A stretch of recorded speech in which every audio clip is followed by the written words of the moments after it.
boys, while you're working pulling that off, I'll pull this. Okay. I'll just kind of loosen.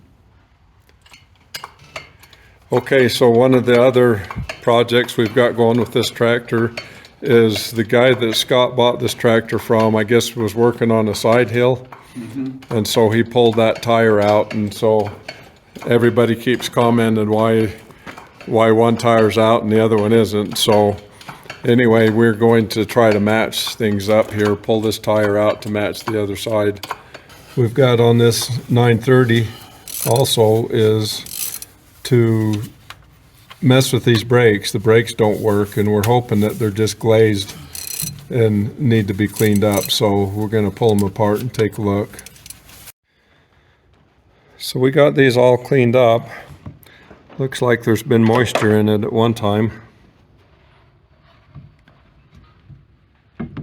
So we're going to put it together and see if we can get some good adjustment out of it.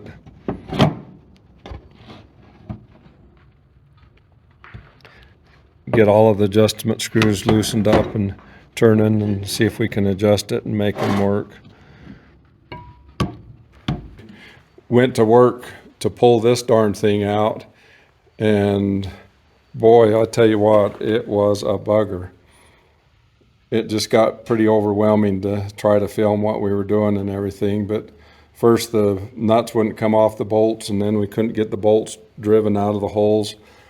We finally give up on trying to save the bolts and pounded on them with a sledgehammer to get them out. And then after we did all of that, this piece here was stuck. You wouldn't think. We pulled that piece out of the bottom there, and this piece was rusted on that so hard we could not get that off. And you got to be really careful pounding on this cast iron with sledgehammers, not wanting to break that thing. And we messed around with it and put weight on it and everything, but it finally broke loose on us. So that was quite a project there. So we've got this pulled out now, and we'll get it back together, and then those back wheels will be even. Then the other thing on this we've been working on are these brakes. He didn't have brakes. It was hard to get enough action out of the pedals to do the brakes. So we have just essentially pulled them apart and cleaned them up, and they're still brake pad. They're not close to running out of brake pads, so we're hoping that just cleaning these brakes up and putting them back together and adjusting them will give us the brakes on it. So I'm back to work to put this auxiliary hydraulics valve back together, and what I do in this kind of a deal is get these parts list pictures, and they make it really easy to make sure you get everything back in the right spot and where it belongs. But anyway, we were waiting on those O-rings, and them O-rings go right here, and those O-rings weren't in very good shape. There's a few places where you could see they were failing. So hopefully between them and this piece that I showed you a little bit earlier, hopefully we found the problems. So at this point, it's just a matter of putting everything back together and getting it on the tractor and hoping that we've done enough here to make it work. Okay, going back together, got new O-rings in there, and I don't know if you'll be able to see them on these old O-rings. Boy, they were sure suspect. As far as I think they were failing. For one thing, they're smashed flat, and then the surfaces are really rough and kind of broken out. So hopefully just that in itself will help it. But I got those O-rings in. There's a couple balls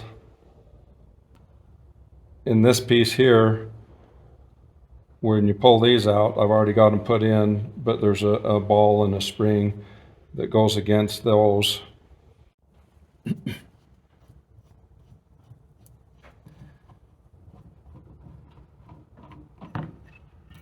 Just getting my new springs put in here.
Just trying to use gravity here to help me hold everything straight.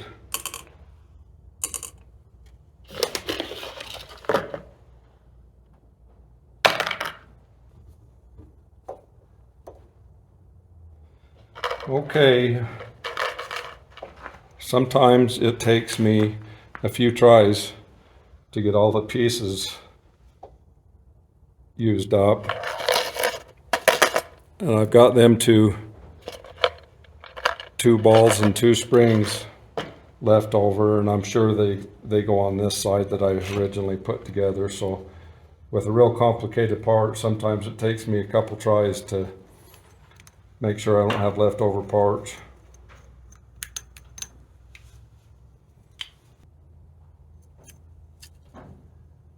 Yeah, so they go down in these holes right there, those spring and balls.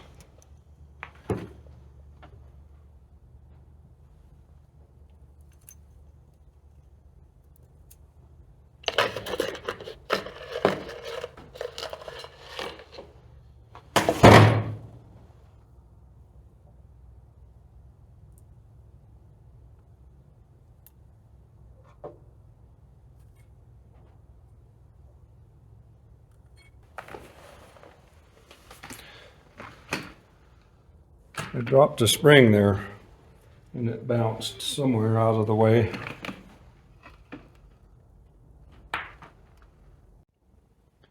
Okay, I found it. It's amazing how far away from your work a spring will bounce when you lose it.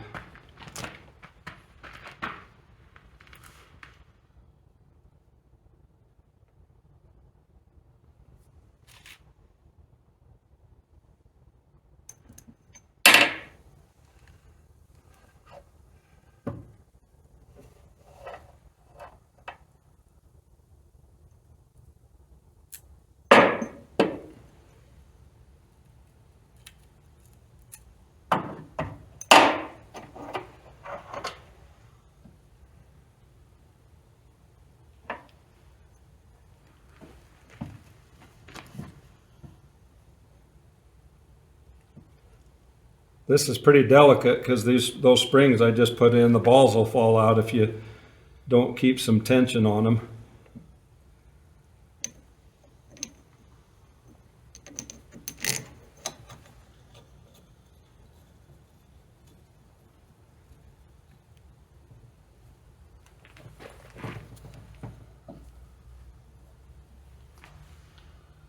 This hole right there is where the oil will bypass to run into to do your 3-point lift.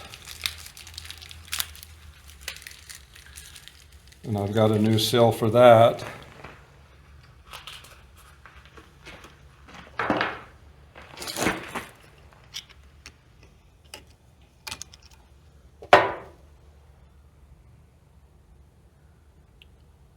Yeah, this one here is smashed.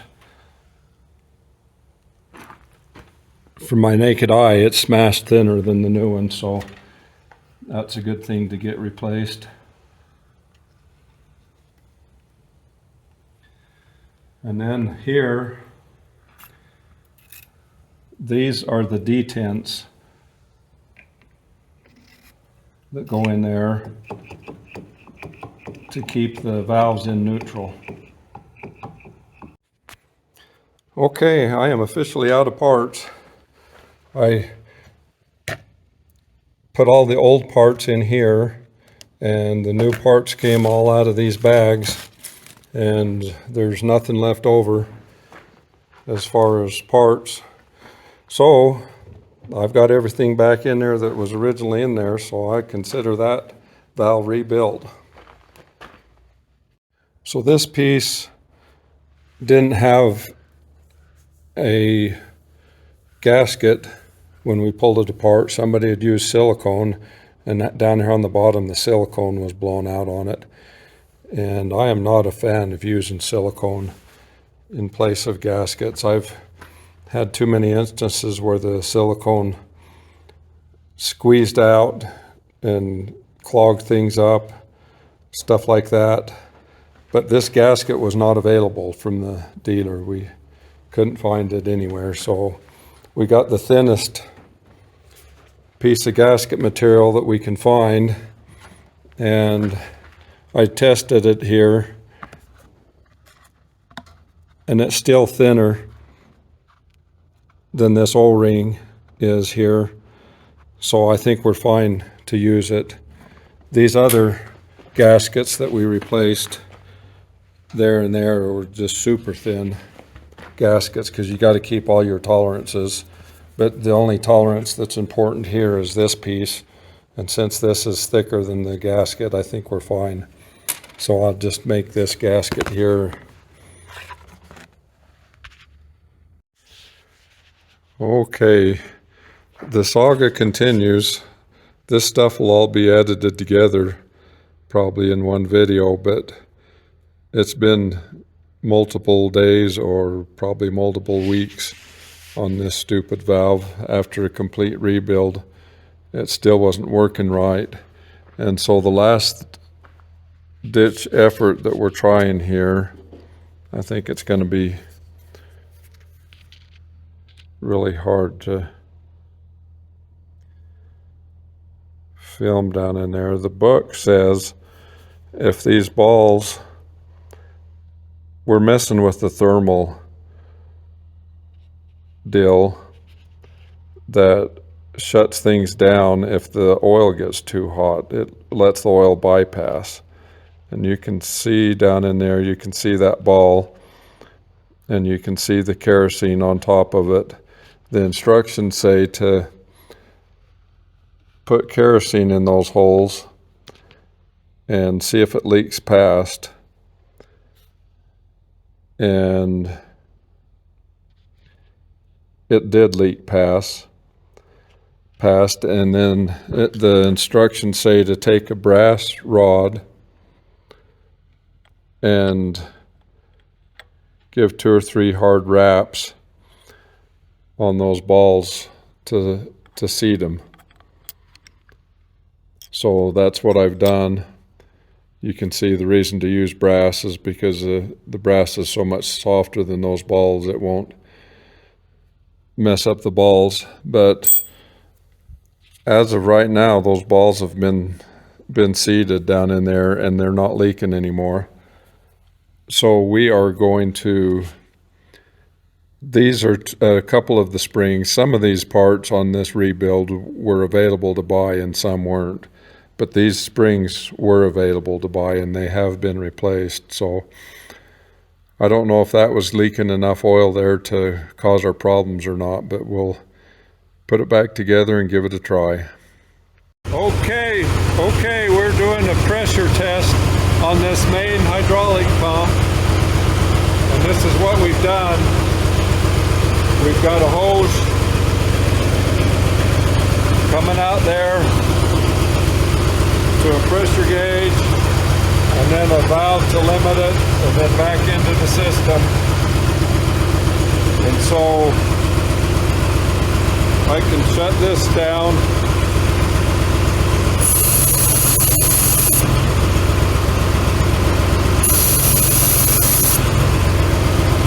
So that pump is producing all the pressure we need there. So that's good news. So evidently, we've still got a problem in that piece that we rebuilt. So what we did is Scott's got this other tractor. This is an 830 and the other one's a 930, but the valve there is the same on them. And this tractor is just out of commission because it needs a new clutch. And so that's going to be a winter project to put a new clutch in it. But anyway, so we just pulled that valve off this tractor and put it on the 930 so that he could get some fall tillage done. So this is the piece that's all tore apart.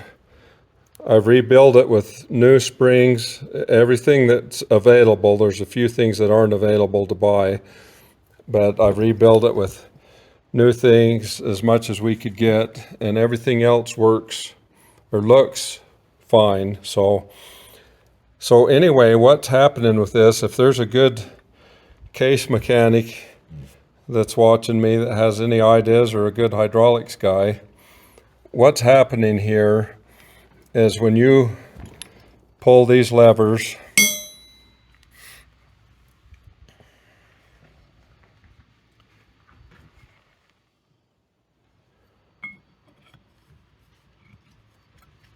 these levers go in here and they are hooked on to those spools by them, and then these spools run back and forth in there. And so what's happening, and I don't know if I'm just not seeing things, everything you can see there, everything looks in really good shape. Both of those spools look in really good shape. There's nothing, no scratches or scrapes on them or pieces missing. And in those holes where they run, everything is in real good shape there. So what's happening here is when you actuate these going one way or another, they're dumping the oil out into this outside case. Rather than pressuring things up, they're dumping the oil into this outside case. And so, to me, it seems like there's only a few possibilities. These are the detents that hold them in place. And so when you actuate it, that detent holds this spool in place. And then when like if you're running a cylinder on a piece of equipment and it gets to the end of the throw, there's a squirt of oil that goes in there and pulls that detent back to release it, so the valve will go back to neutral. And so that's one of the possibilities, that oil is getting dumped out from these detents, but they're like the spools. They look to be in really good shape, and the seats that they're running on all look to be in really good shape. So, and they were a couple of the springs that were available, and we replaced the springs on them. So I just can't figure how they could be a problem. So the other possibility in this head, this spring and that spring right there, there's a ball behind them in the seat, and those are the temperature bypass. So if it gets really hot, those springs will let the oil bypass, and there won't be a problem. Things won't work until it cools down. And these two were some of the springs that we were able to replace. And the balls and the seats look good there, so that's another possibility that's just letting the oil bypass, but it just looks too good a shape to be a problem, because that oil just, when it bypasses and comes out this back case, that oil just dumps out of it. It's not like it's just seeping past these things. So those are what the deal is. The only other thing that I can imagine in my mind is going wrong here is, and you can't see in there good enough to tell, but these spools,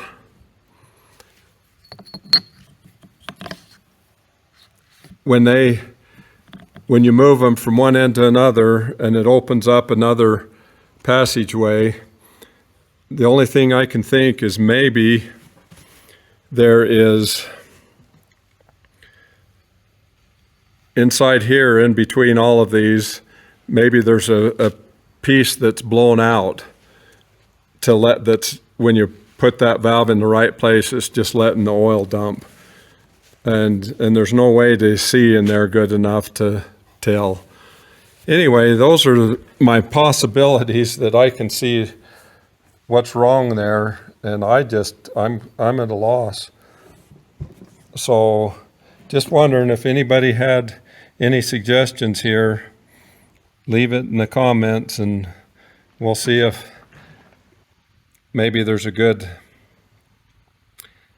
case mechanic that's been into these and had them before and might have a suggestion of what's going on with this darn thing. So the other possibility is this relief valve, but there again, it's like everything else. I have pulled that relief valve apart, and you'd think that this would be available, but there were no new springs available for this relief valve. But the ball that's in there is seating really nice onto the seat, and the spring is there, and I just can't see anything wrong with this relief valve. But that would be another possibility of what might be just letting that oil bypass. I just don't think so.